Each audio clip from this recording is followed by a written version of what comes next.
So I'm calling it this time. Commodities are going to crash the entire planetary monetary system. September it begins, December it ends. It's really going to happen that fast because the first deliveries come up in September. The amount of paper contracts out there is limitless pretty much.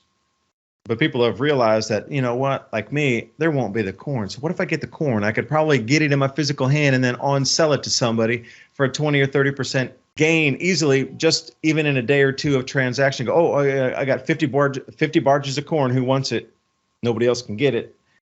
So a lot of people are onto this and they understand it. And with China bidding in higher than the world price right now, that if you're able to even get that corn, anywhere in the world will pay you unbelievable amounts for that because there's food shortages happening now.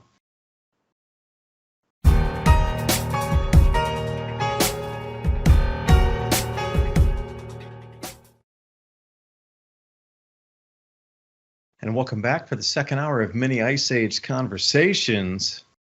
David Dubine here along with Ransom Godwin, Revolution Radio, Studio A. Thanks for letting us chat.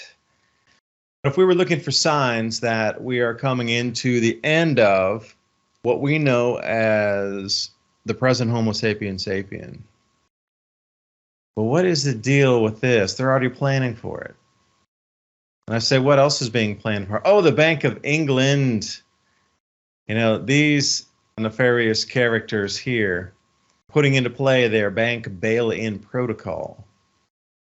Yeah, that was passed after 2008 that the bail-ins would be the bailout for the bank.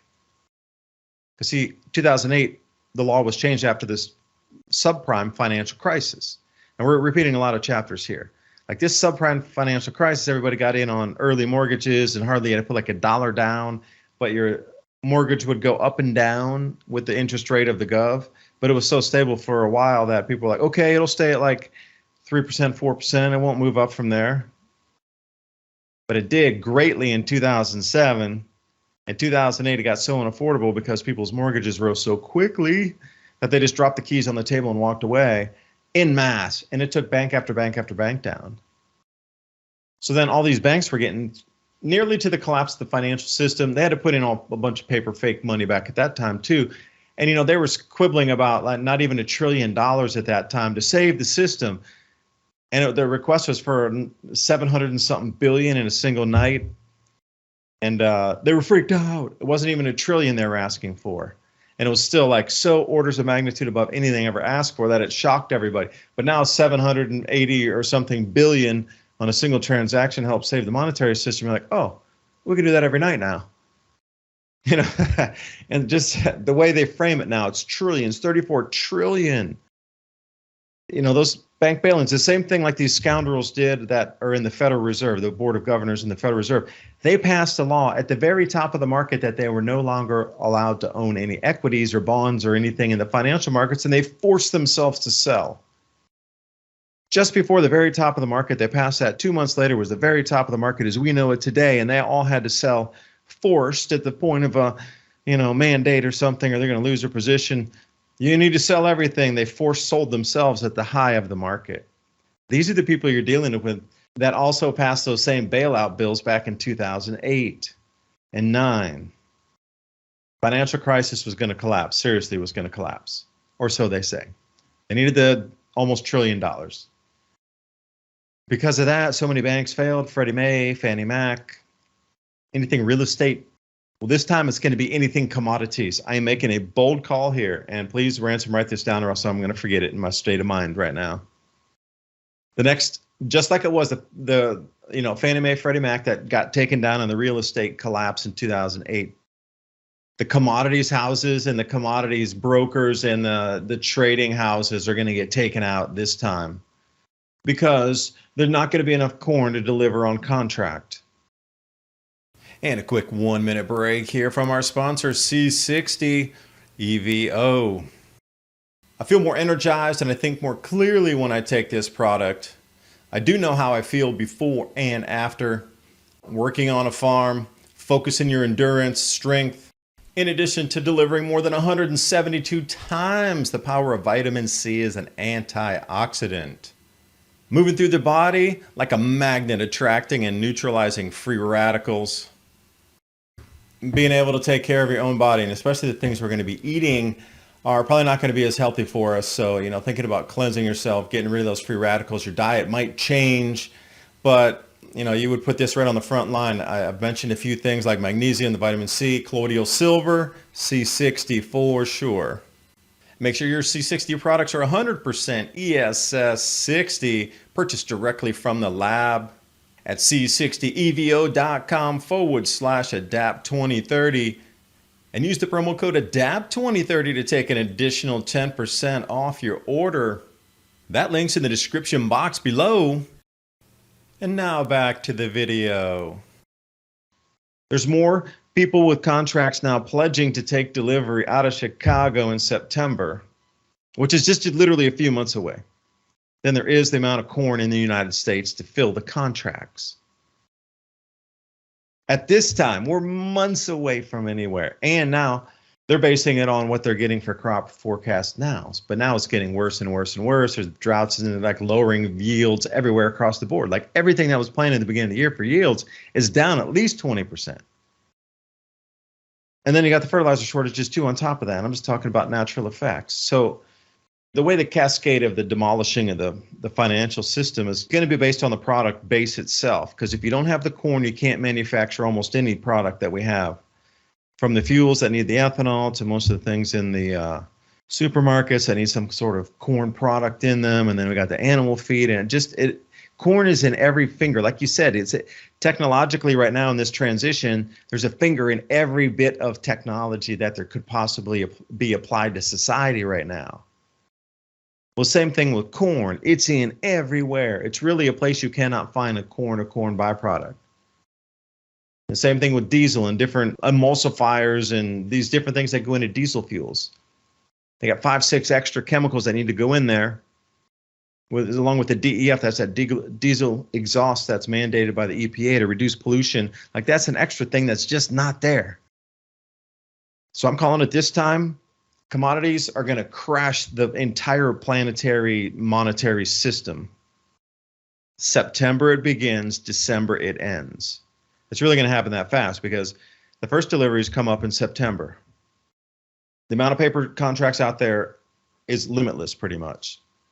But people have realized that, you know what, like me, there won't be the corn. So what if I get the corn? I could probably get it in my physical hand and then on-sell it to somebody for a 20 or 30% gain easily, just even in a day or two of transaction. Go, oh yeah, I got 50 barges of corn. Who wants it? Nobody else can get it. And you charge extra. So a lot of people are onto this and they understand it. And with China bidding in higher than the world price right now, that if you're able to even get that corn, anywhere in the world will pay you unbelievable amounts for that because there's food shortages happening now. What's that? Ecuador's the next place already fell. Everywhere you look, Egypt, Middle East, smaller nations, Sri Lanka, they're going to fall first. They're going to pay anything for that corn if you can get it. So the bidding war is going to go on here. And I was talking to a guy up at the CME, or I should say the Chicago Board of Trade. Every day that they can't close the contract, and this is a clearinghouse, that's usually an arm of a bank. Every day they cannot close the contract, they're fined. So the way that it's being worked out at the banks as we currently sit here right now is, how much are they going to need to pay to close that contract? And they're working with these cost analyses. So let's say they have, I'm going to use simple math here, a contract to deliver 1,000 tons.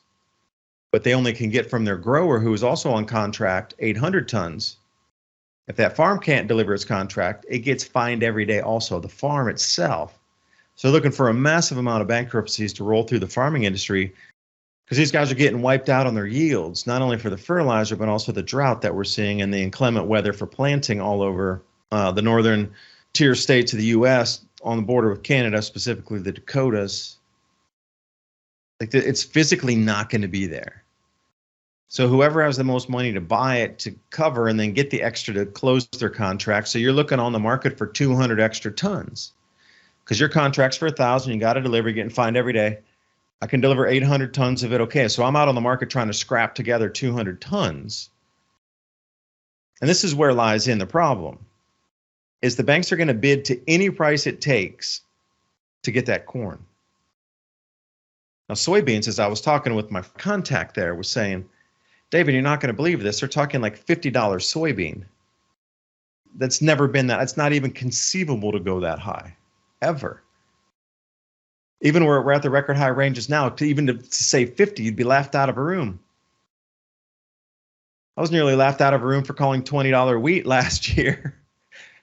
Came up to $14 and I got a couple phone calls. Like, how did you know it was going to go up so this year? That's crazy. Maybe it's not a record yet, but when it comes into harvest season, it's sure going to be a record. It's going to be $20 wheat for sure coming into the harvest season. And the banks are going to need to cover that too, because of their clearinghouses that have open contracts for wheat and corn. And what else do they have out there? The soybean, the millet. There's some small sorghum markets. There's a few oat markets that are out. But every day they can't close the contract, they're getting fined. So they're going to collude together to buy every single square inch of corn and get it in so they can close the contract. And he's like, they're just going to bid it as high as it can possibly go past the moon, or stratospheric way. Forget that. You're going to the moon and back, because they just don't care. Because the losses are going to exceed, and they're going to crash the balance sheet and crash the parent bank off of this. Because they don't own just one contract. They own thousands and thousands and hundreds of thousands and millions of contracts through these banks for delivering everything out.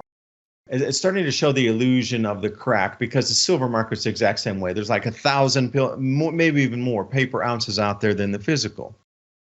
Well, that's the same thing. Let's say you have 100 of those are coming and saying, well, I want my physical. Before it was only like 1 or 2. It's the highest recorded ever amount of people wanting physical delivery. So the way this is going to rock the market, and the way your food prices are going to rise so fast, you're just not going to know what happened. Because when the banks start bidding it up, and I'm going to use the example, you're going from like $18 soybean to $50 soybean. That's more than doubling. It's almost tripling. What do you think is going to happen to the animal feed prices? And like the cooking oil prices, and anything that uses soy or soy product in a product, byproduct. How many things have soy meal in them, soy flour, soy milk, soy everything? Your price in the store is not going to go up 3x. It's going to go up about maybe 6 or 7x.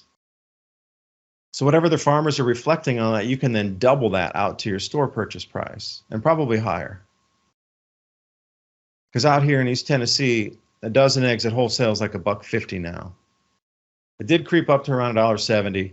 When you think about what you're paying for a dozen eggs out in the store now, you're easily at $4. And the beef right now, about $1.60 live weight per pound. Then you look in the store and you go, no way. You're not anywhere close to $1.60 on a piece of meat anywhere. And lamb, it's what's at $2.30 a pound. Last year it was $2 a pound live weight.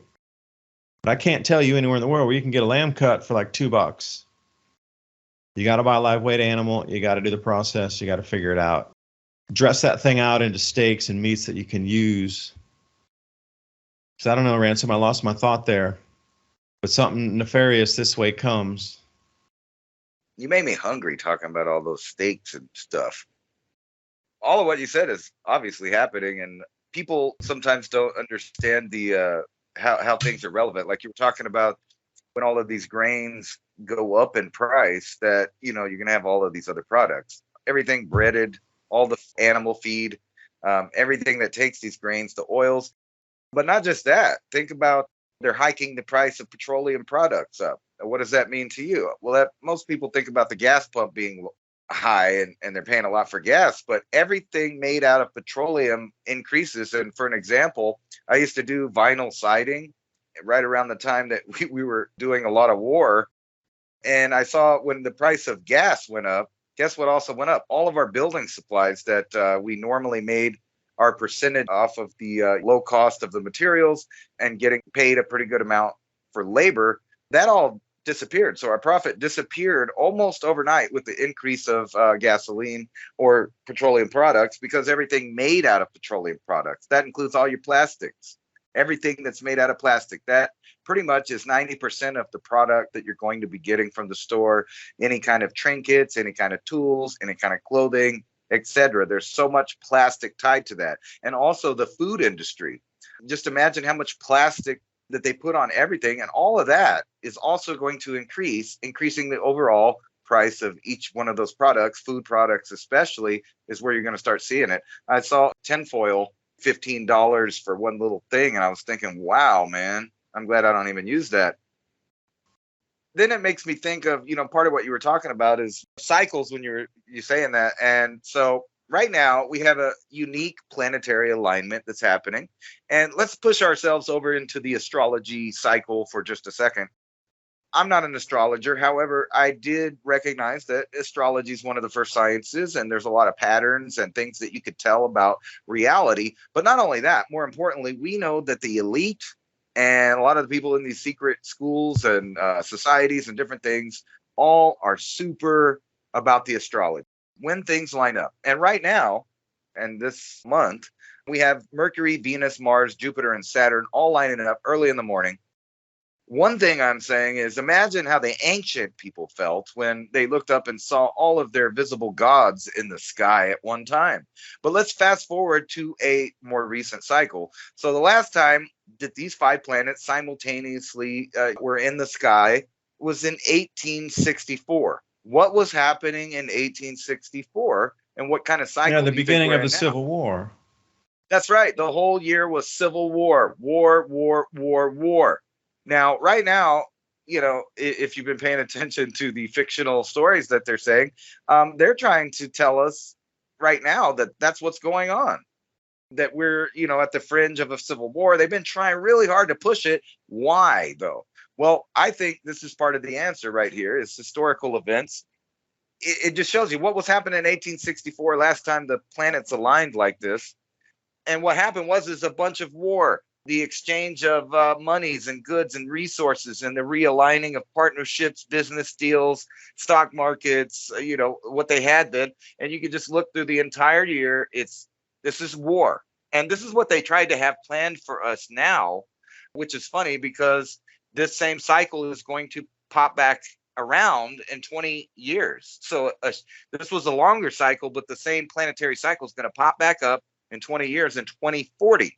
And what do you think we're going to look like by 2040? And it just kind of puts in perspective that these elites pay attention to the alignments. And we were talking about the Bethlehem star a few years ago, very significant. Blood moons in the last couple of years for several religions is very significant. There's been all kinds of these astronomical alignments that haven't happened in exactly the same procession, I guess, or in a row in the same order as they are happening in the last several years. And then I have to point out that we are waiting for this solstice and alignment in 2024, where these giants are going to be creating a geometric pattern along with the solar system. So God knows what that means exactly for the planet Earth. But think about the esoteric side of it and the elite's beliefs and what happens at these times. And you can see that these people are just rolling down a plan that was given to them by somebody at some time, I think a long time ago. And, I'm starting really to theorize that whatever technological civilization we had before was at least to the level, not like a extraterrestrial that we think about that needs all this energy to travel the universe to get from one place to another, but they came from local and might even have been some kind of other hominid, maybe not even an alien at all. But either way, when they talk about what they were doing, genetic, rocket-fueled technology, they talk about that. So all of these are examples of our civilization right now. So they weren't that very far advanced. So they should have been at the point where they had created some kind of AI. And then civilization, as we knew it, collapsed there, or as they knew it, excuse me, and it took us thousands of years to recuperate. However, if you just had one piece of technology from that era of some kind of artificial intelligence, all you would be waiting for is for civilization to get back in the space it needs to build technological things. So it's true whether or not it was an ancient hominid, that could have possibly done this. And think about it. They could have literally just used an old AI from something else. And that's where these plans come from. They didn't know how to technologically send it to the future. So what they did is they opened up secret schools of learning, secret libraries and things like that. And that's the only way that I can see possible that people like the Mayan, the Olmec, and various other cultures around the world had a 52,000 year history of celestial events. Which brings me back to this point. We're now in a pretty impressive event. If you get up early in the morning and look to, I believe it's the east, you'll see the moon and all of these planets all in a line. What was happening the last go round when all of these people were in power, these families, these elites, these entities like banking institutions that are ran by all of these secret societies, elites, and the occult, they love that stuff. So what was happening last time? Civil war. What are they trying to give us now? Civil war, world war. It's like all of these cycles are all coming into alignment. If you can just picture, hundreds of different circles on their own path, their own cycle, kind of picture the Mayan or Olmec calendar and how it's a bunch of gears within gears within gears, and it turns, and there's all of these interconnected little cycles along with big cycles. And then weirdly, I don't know why, it just always made me think of this. Think about the book of Ezekiel in the Bible and how they describe the UFO or God or whatever you want to call it. It was gears and gears and wheels with faces. And, it was all of the signs of the time now, which is chimeras, technology, artificial intelligence. The idea is getting closer and closer. And by the way, on July 5th, the large CERN Hadron Collider is going to collide particles at a speed they never have done before in an attempt to find particles from another dimension. Yeah, no, that's going to be an interesting day, isn't it? And then look to see astrologically what's happening, because here I got another factoid from you. While you were talking, I looked up something here, because I remember hearing a glimmer of this in like a couple weeks ago, about 1,000 years ago. And so the last time that the sort of similar alignment was 20 years ago. But here's the interesting thing. Like in the zodiac, you have the 12 quadrants of the sky. Now, this precision of the planets being spaced far enough out so the larger planets aren't overtaking the smaller ones, you can actually see a space between all of them, so you can see the line of them. In the same exact quadrant of the sky was 949 AD. So it's not the alignment itself. It transited through the different zodiac signs, and then it's back where it was exactly in the same quadrant of the sky, exactly as it was 1,000 years ago almost. So the next time it'll do it in this exact same spot, the way we see it in the quadrant of the sky it is, and how spaced perfectly they are so you can see every one of those. The only time that exact parameter will ever come back again is the year 2492. I am saying something very similar is happening like October 23rd, 2024. The four gas giants are lining up into a square in the outer solar system. And if you do spin it around just right, it looks like the Kabbalah of the mysticism. Those four gas giants make the square, come straight down, and Earth and Mars are aligned and into the sun. And then Mercury and Venus are behind that, pretty much in line. So if you're looking at things celestial, and I've heard this also, a glimmer of this before, that the elites are waiting for this specific alignment. They are waiting for an alignment. I'm saying that's the same alignment in October of 2024 that they're waiting for. It's a pretty long wait to have the same exact lineup of the planets in the sky. That's real interesting that it's a 1,000-year event, and then they're firing up the collider here on the 5th. And what's going on then should be a question too. Full moon, new moon, I don't know, what kind of moon could it be?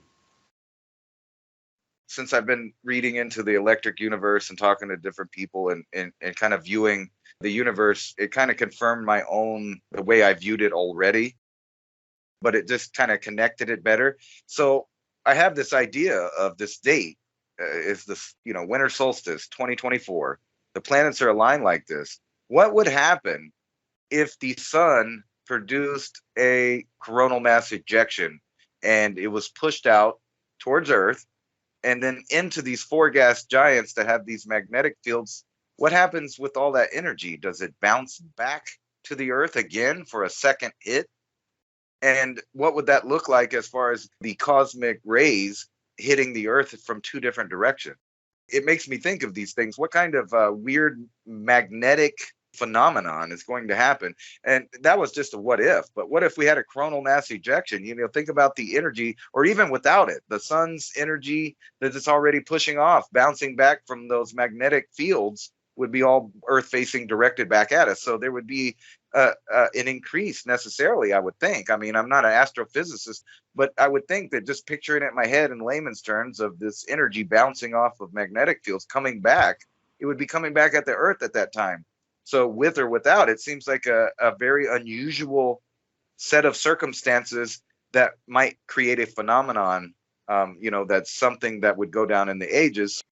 My brain thinks that way. I got the Olmec calendar gears just floating in there, showing all these little cycles, big cycles. Now, they ended that at 2024, and the reason for that is unknown, but it is connected with a Mayan god of destruction and war.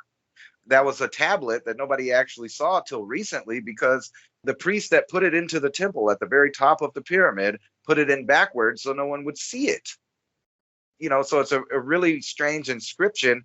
And knowing that they knew 52,000 years of history, at least celestial history, kind of makes you wonder, why did they stop it, for one? And two, what is the new cycle that they were thinking of? Basically, I named tonight's thing because of these planets. What are the signs of the times, and how do we read them? And I'm sure you got something to say about that. Yeah, I'd like to see that Mayan image that you're talking about, because your answer is an actual physics answer. It's called the Bloch wall, or some people call it the Bloch wall. That's where two magnetic fields are looping in on themselves, and they reach that 0 point between, where there's no magnetism between either wall, because there's that little bit of repelling amongst each wall and that perfect center line. Like Bose noise-canceling headsets, but using magnetic fields, do the exact same thing. They cancel each other as they're looping on top of a toroid of each other. That meeting point where they interloop is where our Earth is going to pass through, interestingly. Because the four gas giants themselves are going to create their own slight new magnetic field. It's going to be a toroid magnetic field, interlooping with our suns, but the sun's going to continue to step down in its activity, at that point going into solar minimum and a grand solar minimum, and possible step down into multi-thousand year cooling. At the same time, those four gas giants are going to have close enough proximity to be able to create their magnetic field balanced off of themselves, hence that Bloch wall. But what will happen with the sun? Will it create some sort of extra ejecta, or maybe even a full line of plasma reaching the outer planets? That would be a rod from God. That would be planetary lightning. That's not the biggest thing to worry. It is a big thing to worry about, but as we swing around, and here's the scary thing, as we swing around in front of the sun in 2025, say March and April, there's nothing in front of us at all in the entire solar system. Everything's behind us. All the gas giants are pulling like an arrowhead. Those four gas giants are making that perfect square of magnetism, pulling everything right in on the tip. And the tip is the Earth coming back through that field. And the sun's going to be at lower activity, which means more debris can actually get through the bow shock, and then more debris can actually get into our atmosphere, because our magnetic field's weaker and more little grains of dust and anything that should burn up in the upper atmosphere doesn't. And we're going to be in a planetary rock field moving through this as the Earth by itself, in front of the sun behind us. If I'm just standing facing open space in front of me, directly behind me is going to be the sun and Mars and Venus and Mercury. And then we get into the outer gas giants. They're all in a perfect square, sucking whatever that's going to come in magnetically out of that open solar system, pure space in front of us. It's like riding the wave of on being on an open ocean sailboat and just sitting there and looking at nothing in front of you except open space out to the bow shock and further beyond. And everything's behind you like aircraft carriers, and you're looking like, whoa, what kind of wake are they creating? You got four aircraft carriers making a square, what kind of wake are they going to make? And you're out there on the bow of the sailboat looking, you can see this massive amount of stuff behind you. So there's going to be a huge planetary bombardment coming for at least 3 to 6 months. And once we swing back around the back of the sun, then things start to loosen a little bit on that second magnetic field. But I think that's what the elites are waiting for. But I'm telling you, Ransom, and the block wall is what I'm looking forward to, because we're going to get canceled in the middle. They've done computer renditions on what it might look like. But it's so hard to explain even in English words that you're surrounded on two sides by glowing plasmas, but in a weightless, timeless space between the magnetic field walls. No viscosity, no flashpoint, no specific gravity, no pour points, no intervals, nothing. It just exists in a time-space bubble itself, loop. Now, I'm wondering what's going to happen with the regular physics are going to go out the window for a minute. But what's going to happen with the mind during this time?